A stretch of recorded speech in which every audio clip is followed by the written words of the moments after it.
Hannah returned home to Dad. Dad is waiting for you.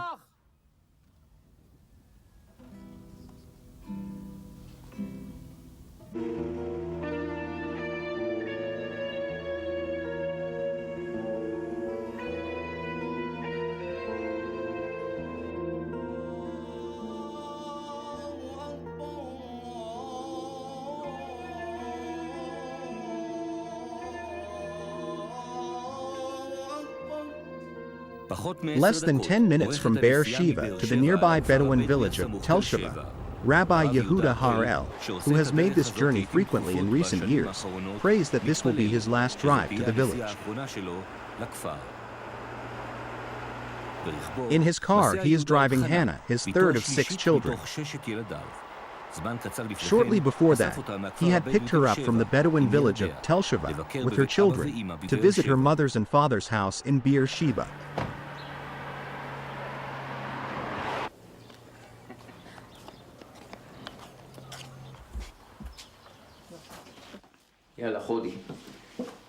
Sit. Nice. Up to half the kingdom. What can I prepare for you? Nothing. Coffee? No, really, nothing. Come on, just coffee. You know what? It is at your expense, okay? Such a meeting is coordinated in advance. In each such meeting, Father Yehuda finds it difficult to hide his excitement. In the village, they call me Abu Zaki. Abu Zaki. What an attraction.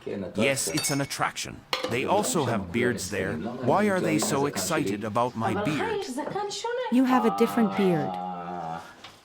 Well, try to think why my beard is different from theirs. Come on, what do you say? Why? Why? It has to do with holiness. And it has to do with abundance, a beard that isn't touched. That isn't combed. It is a beard that, according to the Torah, how many beards does a man have? He has 2, right? This beard and this beard. Beard in Gematria is 314. It is the name of Hashem, and all the nations see that the name of Hashem is called upon you, and they will see and fear from you.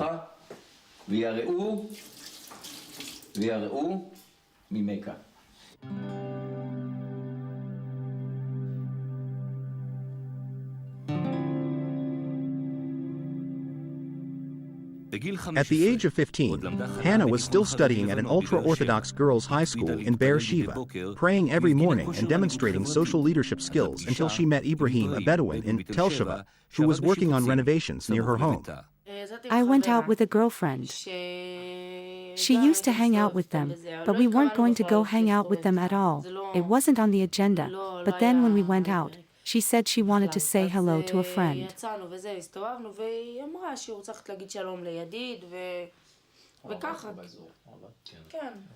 And what was he doing here?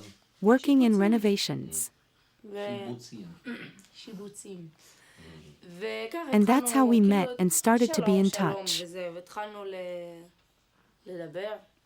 I remember then that he literally grabbed my hand and told me, listen, you are my wife, it won't help you. I told him never, forget about it.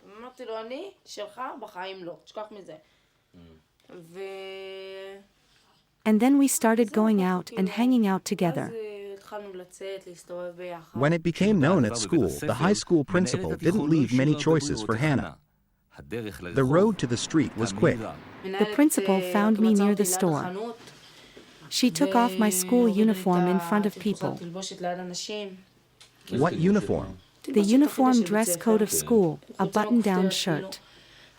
She took it off me here in the shopping center. She said you will not return to school, next to everyone, next to people. It's insulting. It's an insulting thing. Did you cry? I didn't cry. I wish she would have cried. If you cry, you take it out, but the hardest is to internalize it.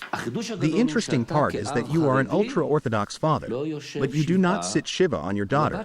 You do not tear your clothes and do not ban her, unlike other cases we hear, with all the pain you have. And you certainly do not agree with the way she chose. You love her. You remain in touch, and it shows that it is not easy for you. I had a conversation with one of the fathers who called me.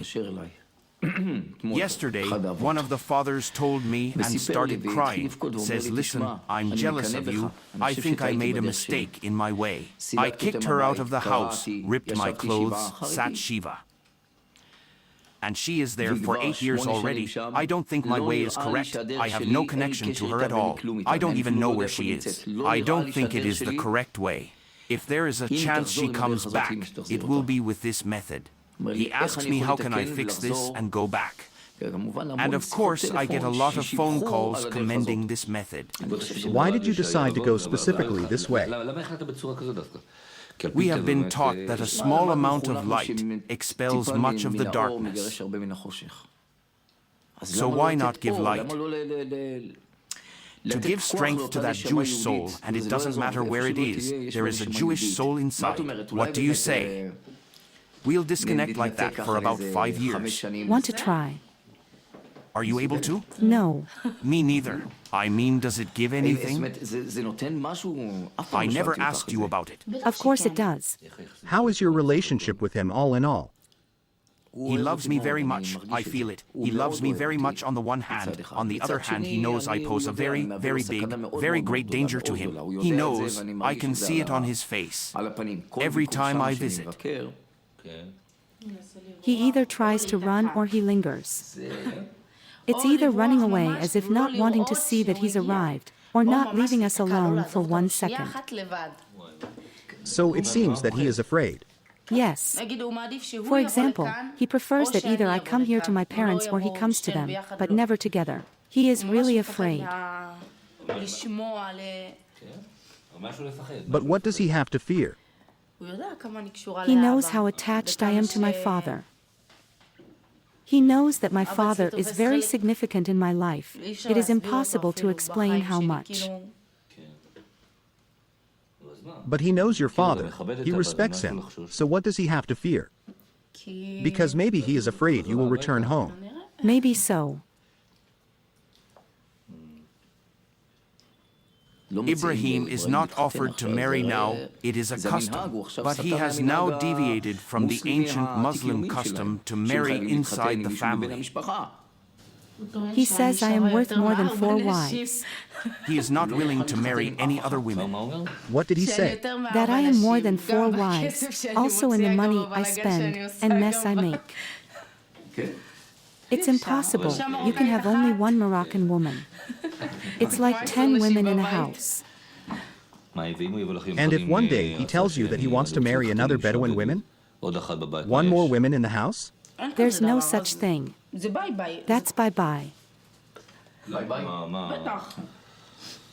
Go look for a woman for him quickly. I will pray that he will get married quickly. With me there is no such thing. Even if only thinks about it, I will tell him go think about it by yourself. Bye-bye. But he can just decide to, and that's it. I too can decide. Congratulations, get married. I have no problem with that, just not when I am with you.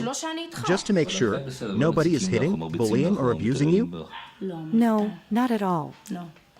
There is no such thing as violence, but he knows that if he will be violent, there is someone to protect me. Right? I don't know if it is good or bad, but there is. Of course there is.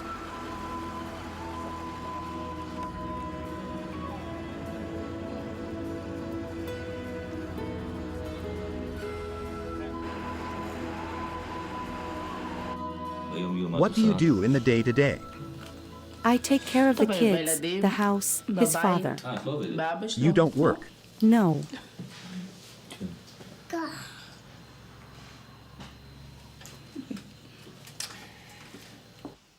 Most of them there wake up to the mosque, 5:30, 6 o'clock in the morning. And with all that, I'm Jewish, nothing they can do. What are the things you keep over there, no matter what? The things that you would die for? The Jewish holidays. There is no hametz in Passover. I even write on the cupboard, sold to a Gentile.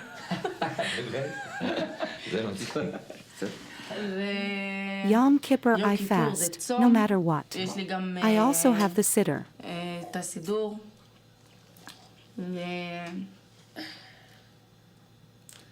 I try to keep whatever is possible. Shabbat candles? No, but we eat kosher food. We buy only kosher food. Not badats, but kosher.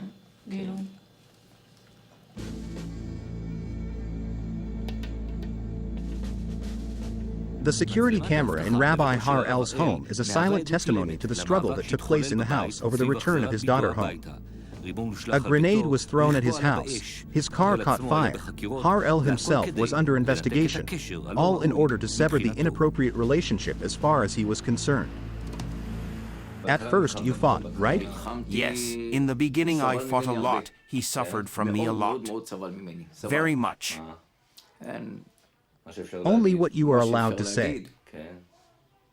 Only what I can say. No, I cannot say.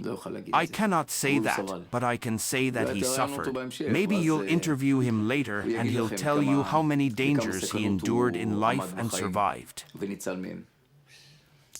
And then you decided that that is not the way. Sort of, and I believe she will come back, and it will be as it will be. It will stay that way. Do you also believe that one day you will return to your father's house? Yes, I believe so. It's something that I believe. Even they always tell me that me and him do not fit. His parents tell me that. Who tells you that? His parents. They laugh. They say that I deserve a more normal man. They always tell me that we know that eventually you will leave because... Because?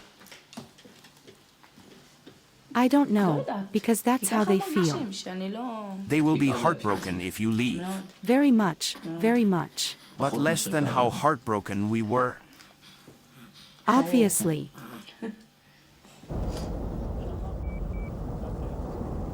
Hannah's parents did not give up. As in a military operation, they smuggled their beloved to the Chabad community in Ukraine, where a very important detail turned out, one that was not planned. And wonder of wonders. She went there and suddenly we find out she's pregnant. I sent my wife to the Brit. Ilana, my wife, went to the Brit. And they broadcast it to me live. I remember then, I grabbed the phone and I heard the blessings. And the moment he said the name, Yehuda Yisrael, son of, they said my name, son of Yehuda. I fell, I fainted, I fell on the floor, I couldn't get up, I'm trying to get up, I can't. I remember that you disconnected your phone. I couldn't take it. Half an hour I'm in bed. Broken. Excitement? It's not just excitement. Yes, it's more than excitement. He is the only one among them who didn't get their name. By theirs I mean in Arabic. An Arab name. So Yehuda Yisrael is the firstborn, and after him? After him there is Uriel. Uriel what? There they call him Bashir. And after that, there is her. Who is she? Shahar. She has two Jewish names. Shahar and Phoebe, my grandmother's name. And there they call her Shurak. Shurak? What is Shurak? Shahar, that is its translation. Shurak is Shahar. And the last one? And the last one is Menahem. They already invented a name for him there? Yes, Muhammad. Muhammad?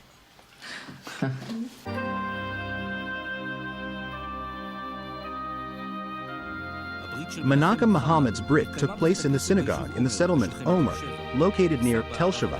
Grandfather Rabbi Har El was the godfather, and the Brit was attended by the rabbi of the Chabad community in Be'er Sheva, Rabbi Zalman Gerlich. Amongst the people who were there, very few knew about the obstacles on the way to the Brit. We got him out with a small struggle. Ibrahim agreed immediately to do the Brit Milah, no problem? A lot of convincing, a lot of bribery. Did he attend the Brit? No, he didn't attend the Brit. He is against it. Why pass them through the pain? Why hurt the babies? But with a little bribery. What do you mean? A little money that you give them. How much did you pay?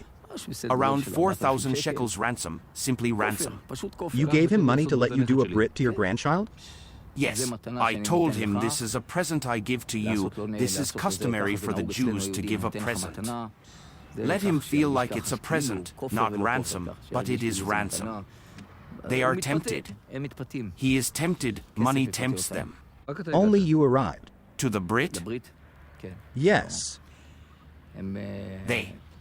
They can't, it hurts. It hurts to attend a Brit like that one. The mother and sisters were not there. It was very sad. A Brit Milah is a very happy occasion. And here there was no one to do the blessings of the father. All of that was missing.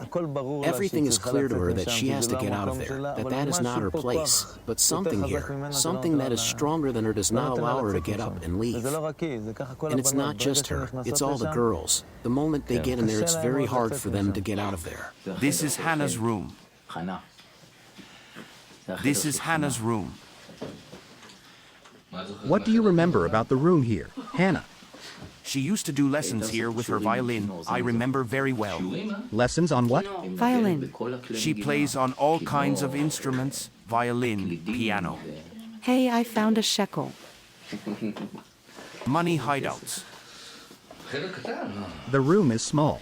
For her, yes. She was here by herself. Listen, if she will come with all her children, I will give her. The entire floor upstairs. The entire floor upstairs, no problem. She wants to be with you very much, but something is stopping her. Well, maybe now she will tell us what's stopping her. What? Who? Where? Is someone able to stop you? Is there a chance that someone can stop your dad to bring you back? My dad, of course not. No, except the creator of the universe. You, what?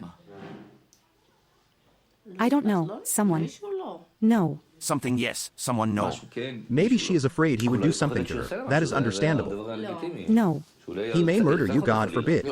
No. No, not a chance. I'm not afraid of death. It's the least painful thing in life. Almost 7 years, Hannah, age 22, and Ibrahim, age 28, in Tel Shiva, raising 4 kids.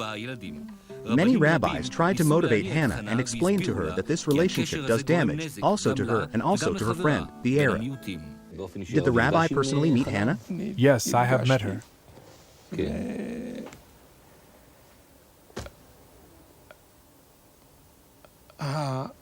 The dazzle of the feeling that they give there, what is not given elsewhere.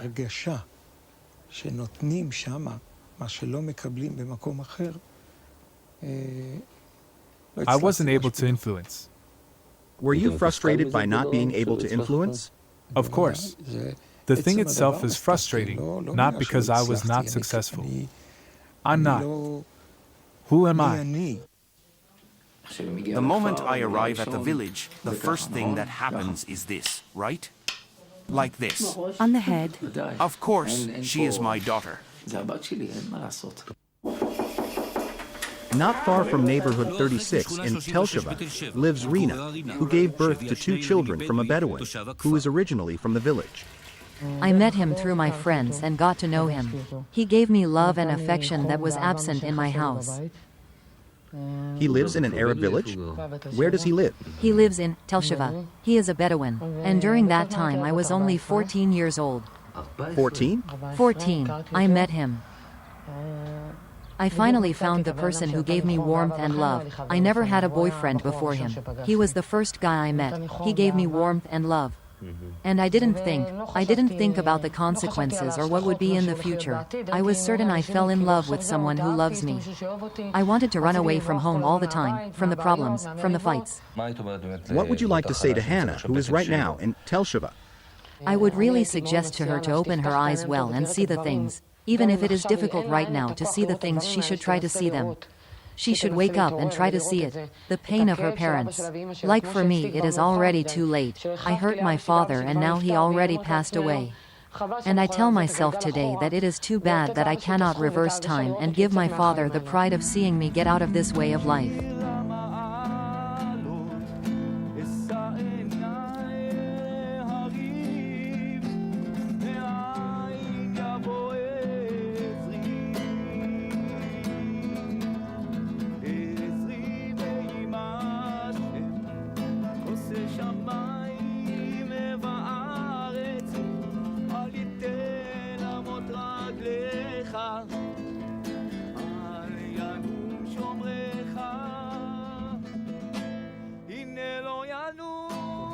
This is the mosque that he prays at, right in front. Your grandchildren, they go there? They go there, yes, they go there. When you are together with them, very quietly, do you tell them that they are Jews or do you restrain yourself? I try to restrain myself for their sake. Unfortunately, it's very painful. It's very painful. At first, I told Yehuda Israel, my eldest grandson. He would run around my house and every time he would say, I'm a Jew, Shema Yisrael, I'm a Jew, Shema Yisrael. I'd give him chocolates. I'd give him surprises. But he came to the village and started shouting, Shema Yisrael, I'm a Jew, Shema Yisrael, I'm a Jew. He was beaten up. Really? Of course. They started mocking him, so I saw that it hurts him overall.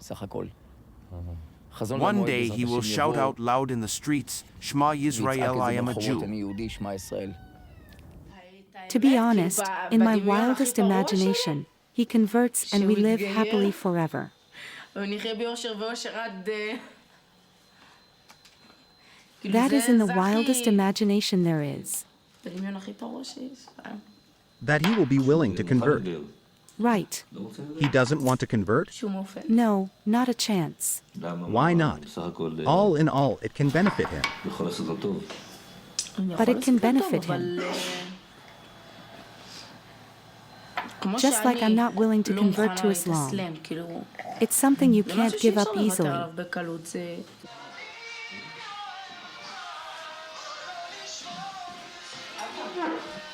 Did you see which song she put on?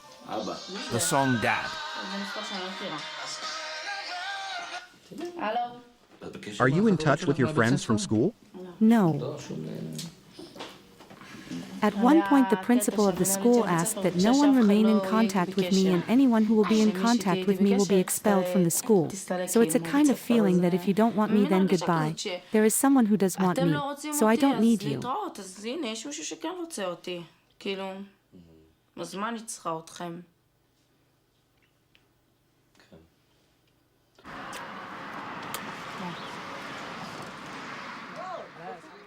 Do you think that you failed somehow? You or your wife?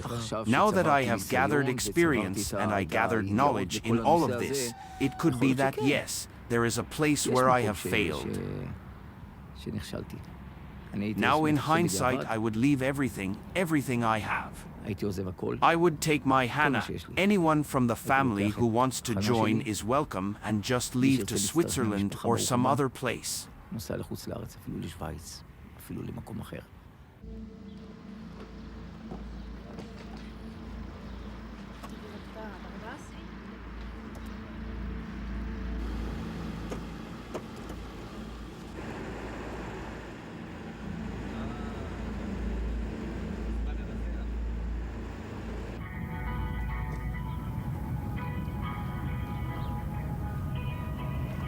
Her phone must be silenced. She can't hear it.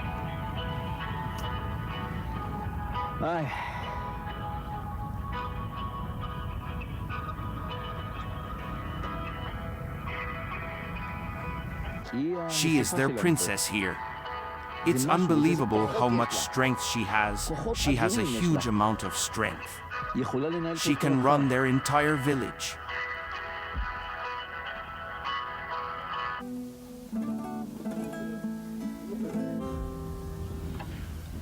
Hannah, come back home to Daddy.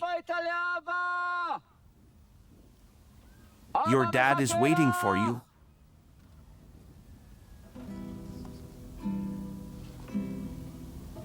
The voice won't disappear.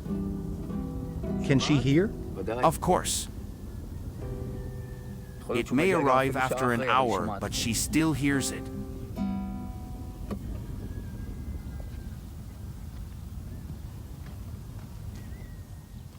How's it going? What happened? Everything is okay. How is it going? Everything is okay, thank God. I am at the top of the western hill. I am with my guitar and I called you. The voice will arrive soon. How are you doing? How is everybody? Fine, everything is fine. Now I know that something is wrong. Okay, I will come to get the grandson. When? Tomorrow morning. He wants to dress up as a police officer. Yes. Yes, God willing. So are you coming back? Through the hill. Yeah, through the hill. Through the hill. What's that? Through the hill. Yes. The mountains are higher on the way back. Okay, sweetie. Okay, Dad. Bye, sweetie. I love you. Me too, very, very much. Bye-bye. Okay, Dad, bye. Bye.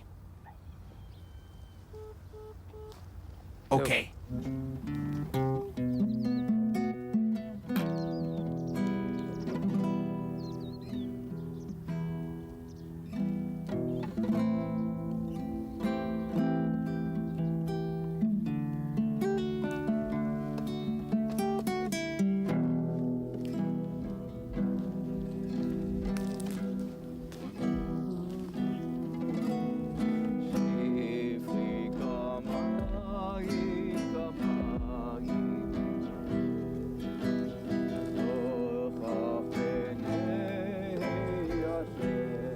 How does he have the strength to carry such weight on his back, cope with it, and still be happy and sing? In the end? What must be in the end? There will be a wedding and she will return to Judaism. That is what's keeping me going.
Come